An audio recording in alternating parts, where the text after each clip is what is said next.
और आज हम एक्सप्लेन करने वाले हैं जुजुत्सु काइसन का एक और काफी बेहतरीन एपिसोड नंबर 9। तो चलिए शुरू करते हैं बिना किसी देरी के। गाइस, अब तक हमने देखा कि गोजो के पास काफी भीड़ जमा कर दी जाती है ताकि वो अपने अटैक्स यूज ना कर पाए, क्योंकि इससे आम लोगों की जाने जाएंगी। एपिसोड की शुरुआत में हमें एक सीन दिखाया जाता है जिसमें सभी से गोजो के बारे में उनकी राय पूछी जाती है। यूजी को छोड़कर बाकी सब गोजो के बारे में बुरा ही सोचते हैं कि उसमें बहुत ईगो है और वो इडियट है, लेकिन जरूरी बात यह है कि वो सबसे स्ट्रॉन्गेस्ट है। इसके बाद हम गोजो को लाशों के बीच देखते हैं और वो बुरी तरह हाफ रहा था। कहानी वापस प्रेजेंट में आ जाती है जब गोजो ने अपनी आंखों से पट्टी हटाई थी। गोजो हानामी से कहता है कि हमारी मुलाकात तीसरी बार हो रही है और तुम अब भी मुझे हल्के में ले रहे हो, तो मैं सबसे पहले तुम्हें ही मारूंगा। इतना कहकर गोजो खुद ही हानामी और जोगो के पास आ जाता है। तभी दोनों मिलकर उस पर हमला करते हैं, लेकिन गोजो सिर्फ जोगो पर ध्यान देता है और उसका एक हाथ पकड़कर उसे उखाड़ देता है और हानामी को लात मारकर दूर फेंक देता है। हानामी समझ जाता है कि गोजो ने अभी जो धमकी दी थी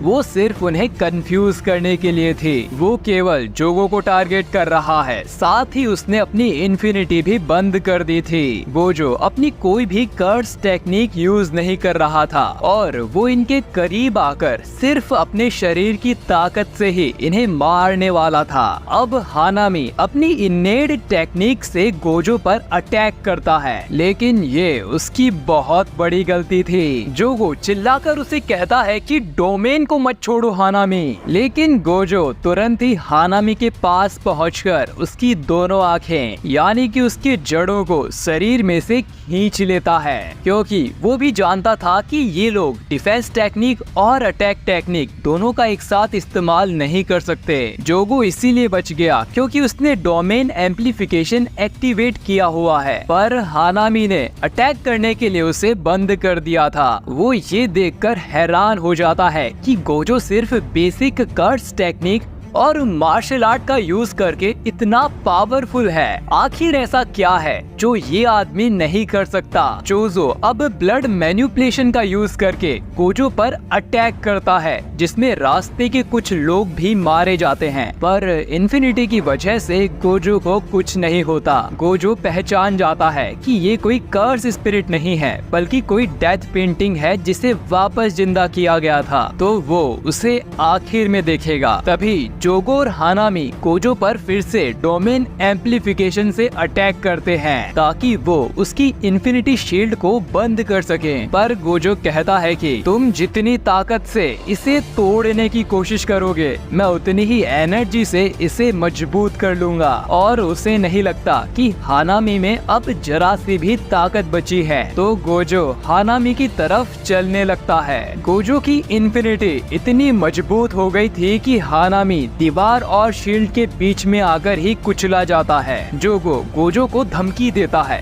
कि वो रुक जाए वरना वो इंसानों को जला देगा, पर इसका गोजो पर कोई असर नहीं होता और वो हानामी को बुरी तरह कुचल कर मार देता है। वहाँ उसके खून के अलावा कुछ नहीं बचता। जोगो ये देखकर चौंक जाता है। फिर गोजो उसकी तरफ मुड़कर कहता है कि अब तुम्हारी बारी। हमें फिर से इनके प्लान का एक फ्लैशबैक दिखाया जाता है, जहां गैतो बताता है कि प्रिजन रेल्म में एक लिविंग बैरियर है और ऐसा कुछ नहीं है जिसे उसके अंदर सील ना किया जा सके, लेकिन उसकी एक कंडीशन है। प्रिजन का गेट खुलने के बाद उन्हें गोजो को पूरे 1 मिनट तक उसकी सीलिंग रेंज के अंदर ही रखना होगा, यानी कि 4 मीटर के दायरे में, तभी गोजो सील हो पाएगा। अब इस पर जोगो काफी गुस्सा हो जाता है, क्योंकि गोजो को पूरे 1 मिनट तक एक ही जगह रखना नामुमकिन है और वो आराम से इन्हें मार देगा। गैतो जोगो से कहता है कि ज्यादा गर्म होने की जरूरत नहीं है, सब हो जाएगा। इधर जोगो गोजो से अपनी जान बचाकर भागने लगता है। गोजो काफी सीरियस होकर उसका पीछा करता है। भागते हुए जोगो कुछ इंसान फेंककर गोजो पर मारता है, लेकिन उसकी इन्फिनिटी की वजह से सभी इंसान हवा में ही रुक जाते हैं। जोगो छुप के भी उस पर अटैक करता है, लेकिन कोई फायदा नहीं होता। जोगो हानामी की मौत को जाया नहीं करना चाहता था, लेकिन अभी उसे गोजो से दूरी बनाए रखनी होगी। चोजो भीड़ में कहीं छुप गया था, तो जोगो उसे धमकी देता है कि अगर वो बाहर नहीं निकला तो वो खुद ही उसे मार देगा। चोजो फिर से अपनी ब्लड टेक्निक का यूज करके 3 एरोज गोजो की तरफ मारता है, लेकिन इन्फिनिटी की वजह से वो रुक जाते हैं। पर इससे गोजो को उसकी लोकेशन पता चल गई थी, लेकिन वो चोजो को पूरी तरह इग्नोर करता है क्योंकि उसकी टेक्निक इतनी कुछ खास नहीं है। गोजो ये जानता है कि वो सभी इंसानों को नहीं बचा पाएगा, पर वो कसम खाता है कि यहाँ से एक भी कर्स जिंदा नहीं लौटेगा।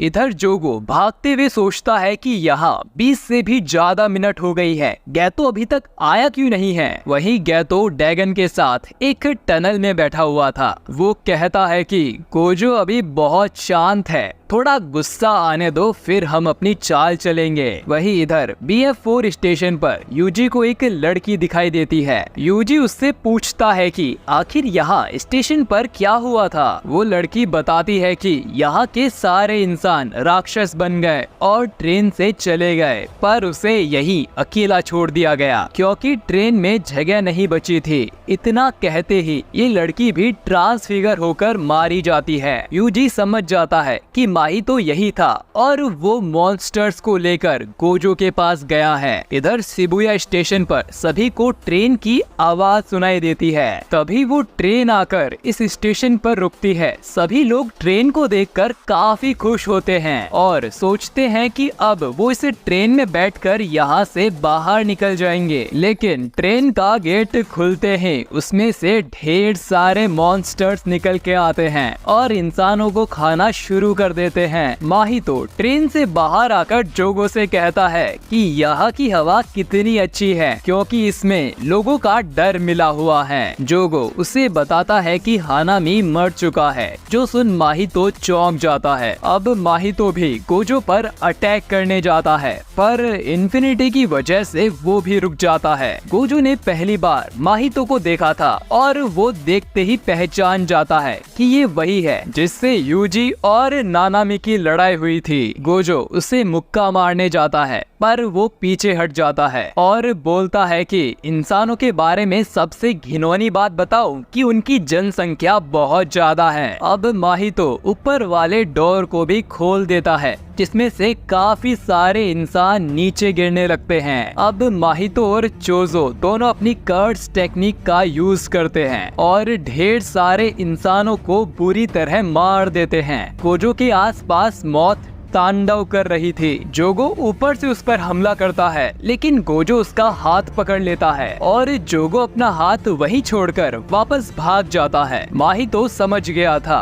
कि गोजो यूजी जितना अच्छा इंसान नहीं है। वो अपने दुश्मनों को मारने के लिए लोगों की बलि चढ़ने दे सकता है, लेकिन अब इंसानों की संख्या बढ़ती जा रही है, तो सवाल ये है कि गोजो आखिर कितने इंसानों को ऐसे ही मरने देगा। जोगो कहता है कि गोजो सिर्फ अपने डोमेन एक्सपेंशन से ही उन्हें मार सकता है, जिससे यहाँ के मौजूद सभी इंसान मारे जाएंगे, लेकिन इससे बाहर की दुनिया सेफ हो जाएगी। पर जितना हो सके गोजो ऐसा नहीं करेगा। लेकिन तीनों कर्स की ये देखकर हालत खराब हो जाती है कि गोजो अपना डोमेन एक्सपेंड करने वाला है। गोजो अपना डोमेन अनलिमिटेड वॉइड एक्टिवेट कर देता है, लेकिन वो इसे सिर्फ 0.2 सेकंड्स के लिए ही एक्टिवेट करता है। गोजो ने अंदाजा लगाया था कि इतने से टाइम में इंसानों को कुछ ज्यादा डैमेज नहीं होगा। इस टाइम में आधे साल जितनी इंफॉर्मेशन उन सबके दिमाग में जाएगी, जिससे वो एक ही जगह पर रुक जाएंगे। पर स्पेशल ग्रेड के कर्स पर इसका कुछ ज्यादा असर नहीं होगा, इसीलिए गोजो पहले अपना सारा ध्यान डिसफिगर्स पर लगाता है और बिजली की रफ्तार से उन सभी को मारना शुरू कर देता है। डोमेन हटने के बाद भी गोजो को पूरे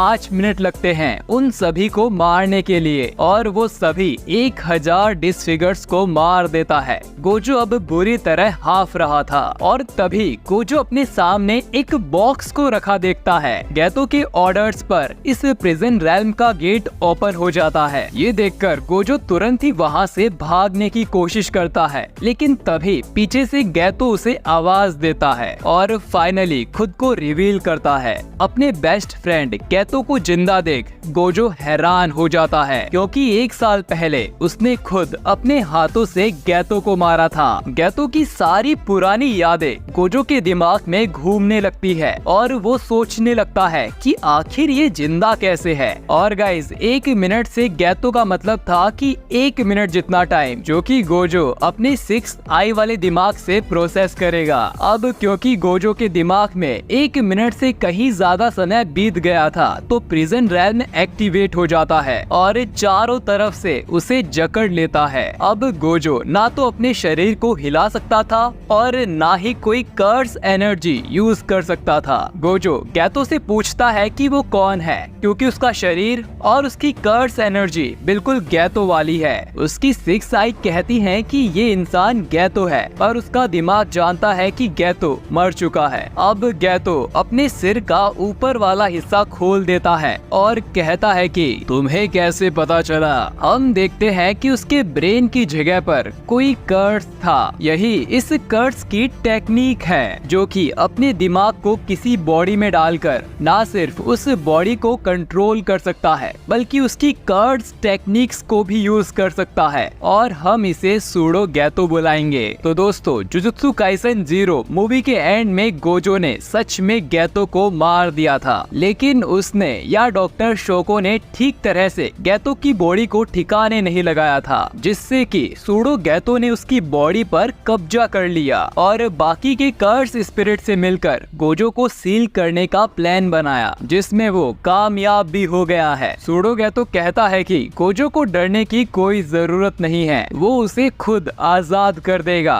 करीब 1000 साल बाद वो नहीं चाहता कि गोजो जितना स्ट्रॉन्ग सॉर्सरर उसके रास्ते में आए। अब गोजो कहता है कि भूल गए क्या, गैतो की बुरी तरह पिटाई किसने की थी। गोजो यहाँ यूता की बात कर रहा था और उसे पूरा यकीन था कि वो इस सूडो गैतो को भी हरा देगा, जिस पर सूडो गैतो कहता है कि यूता कभी भी सातोरू गोजो की जगह नहीं ले पाएगा। उसे जो भी पावर्स मिली थी वो रीका की स्पिरिट्स की वजह से थी, पर अब उसके पास रीका नहीं है और अब वो सिर्फ एक मामूली सा सॉर्सरर है। अब तक माहितो भी होश में आ गया था। सूडो गैतो गोजो को अलविदा कहता है और ये भी कहता है कि अब उनकी मुलाकात एक नई दुनिया में होगी। यहाँ से कुछ ही दूर मैमे, उई उई और यूजी टनल में होते हैं और तभी यूजी के कान पर कुछ आकर लग जाता है। ये मेकामारू का बनाया कोई डिवाइस था, जिसमें यूजी को कोकिची की आवाज सुनाई देती है। वो उसे बताता है कि ध्यान से सुनो यूजी, गोजो को सील कर दिया गया है। और ये एपिसोड यहीं पर खत्म हो जाता है। गाइस, क्या गोजो हमेशा के लिए सील हो गया है? क्या यूता यहाँ अब गोजो की मदद करने आएगा? क्या मेकामारू अभी भी जिंदा है? यूजी 5 स्पेशल ग्रेड कर्सेस से लड़ पाएगा? ये सब हमें पता चलेगा आने वाले एपिसोड्स में, तो उन्हें बिल्कुल मिस मत करिएगा। मैं मिलता हूँ आपसे बहुत जल्द एक और एपिसोड के साथ। आपका वीडियो देखने के लिए शुक्रिया।